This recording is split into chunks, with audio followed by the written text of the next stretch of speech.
대한민국 부산의 한 호텔. 대만 여성이 몇 년 만에 본 한국인 친구에게 화를 냅니다. 아무리 그래도 그렇지 어떻게 이런 곳에서 자라고? 너무한 거 아니야? 우리 사이가 이거밖에 안 된 거였어? 부산 사람들은 화끈하다고 들었는데 대만 여성이 한국인 여성에게 많이 실망한 것 같네요.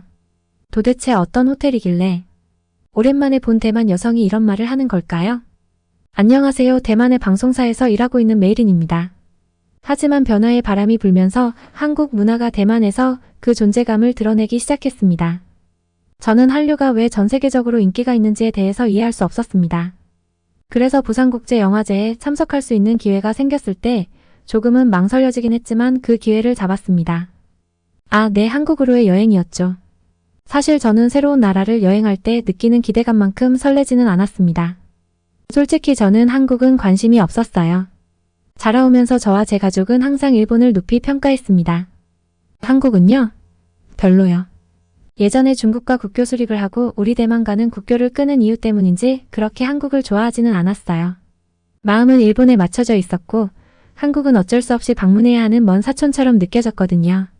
하지만 운명처럼 이번 여행은 제 관점을 완전히 바꿔놓았습니다.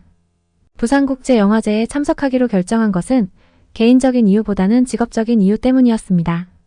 방송인으로서 중요한 행사를 보도하는 것이 제 일이었으니까요. 그리고 대만에서 한국 문화의 영향력이 커지고 있는 지금 이 영화제는 제게 꼭 필요한 곳이었습니다. 이 출장이 개인적인 발견의 여정으로 바뀔 줄은 미처 몰랐습니다. 대만 타오유안 국제공항에서 비행기에 탑승했을 때 제 마음은 한국에 대한 선입견으로 가득 차 있었습니다. 중국의 작은 느낌일 뿐이겠지 달라도 얼마나 다르겠어. 라고 생각했습니다. 그런데 놀랐습니다. 인천공항은 엄청나게 거대했고 타오유안 공항과 너무나도 비교가 됐습니다. 그런데 큰일이 났습니다. 전 부산의 화창한 바닷가 대신 인천의 거대한 도시 풍경이 저를 맞이한 것이었습니다. 저는 부산국제영화제에 가야 하는 건데 원래 같으면 김해공항으로 갔었어야 했거든요. 제가 미련하게 인천으로 가게 된 것이었습니다. 와, 이걸 어떻게 하나 싶었습니다. 정리정돈을 잘하고 꼼꼼하다고 자부하는 저로서는 정말 말도 안 되는 실수였습니다. 하지만 개똥밭에도 이슬 내릴 때가 있다라는 말이 있죠. 입국 수속을 마치고 전 재빠르게 나왔습니다. 당황하는 이 순간에도 전 거대한 터미널과 최첨단 시설을 갖춘 인천공항을 보면서 감탄했습니다. 그야말로 장관이었죠. 그 거대한 규모에 압도당했습니다. 하지만 제 눈길을 사로잡은 것은 효율성이었습니다. 영어를 포함한 여러 언어로 된 키오스크를 통해 쉽게 길을 찾을 수 있었습니다. 그리고 직원들은요? 직원들도 매우 친절했어요. 길은 찾았지만 이제부터 부산으로는 못 갈 것 같아서 반쯤 포기하고 있었습니다. 그래도 저는 당황한 기색을 감추고 헬프데스크에 다가갔습니다. 카운터 뒤에 여성 직원은 따뜻한 미소를 지으며 제가 처한 상황을 설명을 열심히 들어주었습니다. 그 직원분은 재빨리 자신의 컴퓨터에서 열차 시간표를 불러와 제가 갈 수 있는 경로를 알려주었습니다. 공항철도 고속열차를 타고 서울역으로 가서 KTX를 타고 부산으로 가면 됩니다. 라고 그녀는 유창한 영어로 설명해 주었습니다. 저는 그녀의 유창한 영어 실력에 놀랐고 그녀의 도움에 감사했습니다. 기차 플랫폼으로 향하는 동안 저는 모든 것이 서로 연결되어 있다는 사실에 감탄하지 않을 수 없었습니다. 공항에서 기차역으로 이동하는 과정이 매끄러웠어요. 공항철도는 어땠을까요? 역시 하나를 보면 열을 알듯이 공항철도조차도 초 단위로 시간을 잘 지켰습니다. 대만에서는 지연되는 경우가 많기 때문에 미팅이 있는 날이면 저는 미리 몇 시간 전에 가서 기다리는 편입니다. 한국이 이 정도일 줄은 상상도 못했습니다. 공항철도에 탑승한 저는 편안한 좌석에 자리를 잡고 휴대폰을 꺼냈습니다. 예전에 대만에 살았던 친구 지연이에게 전화를 걸었더니 바로 연락이 왔습니다. 걱정하지 마, 메이린. 부산역에서 보자. 제 시간에 행사장에 도착할 수 있을 거야. 지금 4시간밖에 안 남았는데 갈 수 있으려나 싶었습니다. 지연이가 저를 안심시키려고 그런 것 같기도 했고요. 서울역까지 가는 여정은 순조로웠고 어느새 저는 KTX에 탑승하고 있었습니다. KTX의 속도는 경이로움 그 자체였습니다. 한국의 시골을 달리는 동안 푸르른 들판과 고풍스러운 마을, 먼 산이 어우러진 한국을 제대로 구경할 수 있었습니다. 만약에 인천에 도착하지 못했더라면 이러한 광경도 볼 수 없었겠죠. 처음에는 재앙처럼 보였던 혼란은 예상치 못한 모험으로 바뀌었습니다. 한국의 교통 수준을 직접 경험하는 계기도 되었습니다. KTX는 단순한 기차가 아니었습니다. 너무나도 편안하고 서비스도 만족했어요. 부산을 향해 질주하는 동안 저는 편안함과 효율성에 감탄하지 않을 수 없었습니다. 열차 내부는 현대적이고 깨끗했으며 넓은 좌석과 넉넉한 다리 공간이 있었습니다. 디지털 스크린에는 열차의 속도가 표시되었는데 종종 300km에 육박하기도 했습니다. 승차감이 매우 부드러워서 불안감 없이 노트북으로 쉽게 작업할 수 있었습니다. 그리고 와이파이도 연결이 되어 있어서 바로 인터넷을 이용할 수 있었답니다. 대만에는 와이파이가 잘 되지 않는데 한국에서는 어느 장소에서도 매끄럽게 되더라고요. 속도도 매우 빨라서 무리 없이 일을 할 수 있었습니다. 제 주변에는 한국 승객들도 저와 같이 열차의 무료 와이파이 덕분에 기기로 고화질의 영상을 시청하는 분들이 많았습니다. 또 다른 승객들은 활기차게 수다를 떨거나 창밖을 바라보며 생각에 잠겨 있는 분들도 있었고요. 제 옆에 앉은 민준 씨라는 남자가 저에게 말을 걸어왔습니다. 저에게 삶은 달걀을 하나 건네주었어요. 한국에서는 예전부터 여행이나 기차를 탈 때 삶은 계란을 많이 먹었다고 하더라고요. 서울 출신인 민준 씨는 짧은 방학을 맞아 부산으로 여행을 가는 중이라고 했습니다. 저희는 여행, 영화에 대한 사랑에 대해 이야기를 나누었습니다. 그는 제가 볼만한 한국 영화를 추천해주고 부산에서 꼭 가봐야 할 장소 목록까지 알려주었습니다. 기차가 부산역에 정차했을 때 저는 이 여행이 단순히 목적지를 향한 수단 이상의 의미가 있었다는 것을 깨달았습니다. 서로 소통하고 배우고 한국의 아름다움을 느낄 수 있는 기회였다는 것을요. 지연이가 역에서 저를 기다리고 있었고 포옹을 하면서 감사한 마음이 밀려왔습니다. 하루 만에 이렇게 많은 일들이 있었던 날이 있었을까요? 전 우여곡절 끝에 부산에 도착했습니다. 지연이는 저를 특별한 데서 묵게 해주려고 전통 한옥 호텔에 방을 예약해줬다고 했습니다. 전통 한옥도 아니고 한옥 호텔은 어떤 곳인지 궁금했습니다. 호텔에 도착하자마자 저는 한옥의 건축 양식에 감탄했습니다. 부산 스카이라인을 가득 채운 현대식 고층 빌딩과 달리 한옥은 우아한 곡선과 나무 기둥, 기와 지붕이 돋보였어요. 마치 시간을 거슬러 올라간 것 같았습니다. 지연이는 한옥은 한국의 전통 가옥이야. 자연과 조화를 이루도록 설계되었어. 한국의 한옥은 원래 균형과 흐름이 중요해.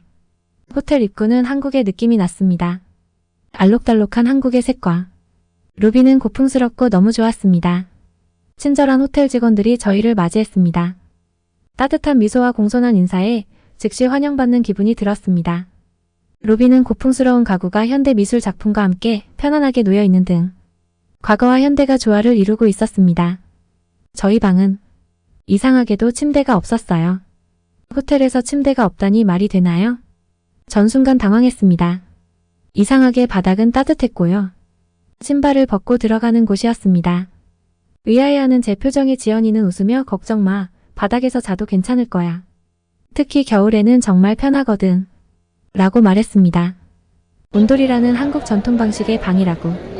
지연이가 저에게 특별히 한국에 대한 거를 체험시켜주기 위해서 이 호텔에 저를 데려온 것이라고 했습니다. 침대 없이 처음에는 매우 불편했지만 금방 적응했습니다. 그날 저녁 푹신한 침구에 누워 나무 천장을 올려다보며 깊은 평화를 느꼈습니다. 부드러운 자연의 소리, 열린 창문을 통해 들어오는 시원한 바람, 나무 벽의 은은한 향기가 모두 어우러져 고요한 분위기를 연출했습니다. 온돌의 따뜻한 온기와 포근한 침구가 어우러져 아늑하고 편안한 잠자리를 만들었습니다. 항상 일찍 일어나는 지연이는 벌써 일어나 준비를 하고 있었습니다. 아침 먹을 준비 됐어?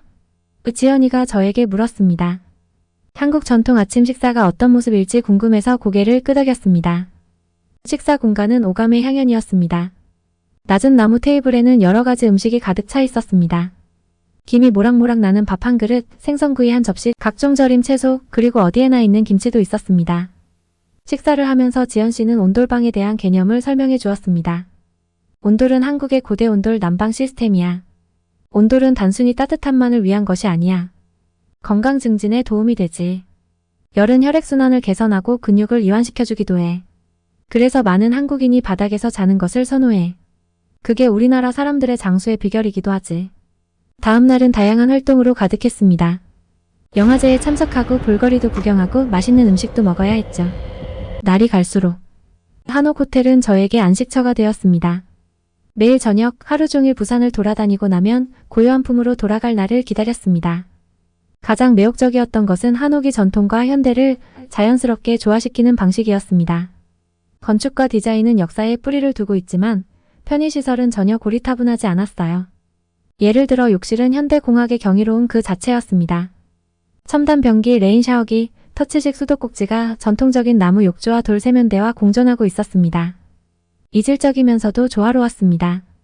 지연과 저는 한국 전통차를 마시며 하루의 이야기를 나누며 저녁을 보냈습니다. 지연이 이야기했습니다. 매일인 과거와 현재가 조화를 이루는 것이 바로 한국의 매력이야.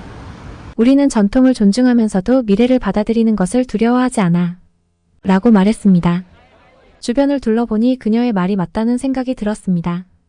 한옥 호텔은 과거를 기리면서도 미래를 향해 나아가는 한국의 축소판과도 같았습니다. 한옥 호텔의 체험은 저에게 깊은 인상을 남겼고 이 마법의 일부를 타이베이에 가져올 수 없을까 하는 생각을 하지 않을 수 없었습니다. 영화제에서 특히 감동적인 영화를 본 어느 날 저녁 지연과 저는 바다가 내려다 보이는 고풍스러운 카페에 앉았습니다. 파도가 해안가에 광안리 대교의 불빛이 반짝이는 모습을 바라보며 저는 지연에게 제 비전을 공유했습니다. 대만의 한옥 스타일 호텔이 있다면 어떨까? 대만과 한국의 전통이 어우러져 방문객들에게 독특한 문화체험을 제공하는 곳 말이지. 지연의 눈이 반짝반짝 빛났습니다. 정말 좋은 생각이야, 메이린. 한옥의 우아함과 대만 건축의 활기가 만나는 공간을 상상하니 정말 멋진데? 두 나라 우정의 상징이 될 수 있을 거예요. 우리는 몇 시간 동안 아이디어를 공유를 했습니다. 냅킨의 디자인을 스케치하고 후보지를 논의했습니다. 처음에는 허무맹랑한 소리 같았지만 이야기를 주고 받을수록 실현 가능성이 높아지는 느낌이 들었답니다. 하루가 일주일로 바뀌면서 한국에 대한 감상은 더욱 깊어졌습니다. 번화한 도시와 경이로운 기술 너머에서 전통이 깃든 자연과 조화를 이루는 땅을 발견했습니다. 산속에 자리 잡은 고즈넉한 사찰부터 보성의 고즈넉한 다원까지 한국의 구석구석은 저마다 이야기를 담고 있었습니다. 인간과 자연의 조화, 옛것에 대한 경외심과 새로운 것을 포용하는 모습이 곳곳에서 느껴졌습니다. 지연 씨는 다도와 조상 제사 등 한국의 전통 의식을 소개해 주었습니다. 여러 세대에 걸쳐 전해 내려온 이 의식들은 한국의 풍부한 문화유산을 보여주는 증거였습니다. 전 며칠 후 바로 대만으로 돌아왔습니다. 한국에서의 추억을 떨쳐버릴 수 없었습니다. 그래서 방송팀의 지원을 받아 한국의 풍부한 문화유산과 기술 발전 그리고 한옥의 매력에 초점을 맞춘 한국 특집 시리즈를 방영하기로 결정했습니다. 다시 한국에 돌아와서는 여러 한옥들을 찾아다녔습니다. 전통 한옥들과 좋은 한옥 호텔들. 다큐멘터리를 제작 중인데 아직 완성되지는 않았습니다. 하지만 제가 느꼈던 것처럼 대만에서도 분명 반응이 폭발적일 겁니다. 제가 한국을 그렇게 좋아하지 않았는데 단 하루 만에 한국이 제2의 고향이 된 것처럼 한국은 정말 매력적인 나라니까요. 오늘 사연은 여기까지입니다. 메이린 씨의 다큐멘터리가 대만에서도 인기를 얻었으면 좋겠네요. 오늘 사연 마음에 드셨다면 구독, 좋아요 그리고 공유를 꼭 해주세요. 그럼 다음에 뵙겠습니다. 모두 즐거운 하루 되세요.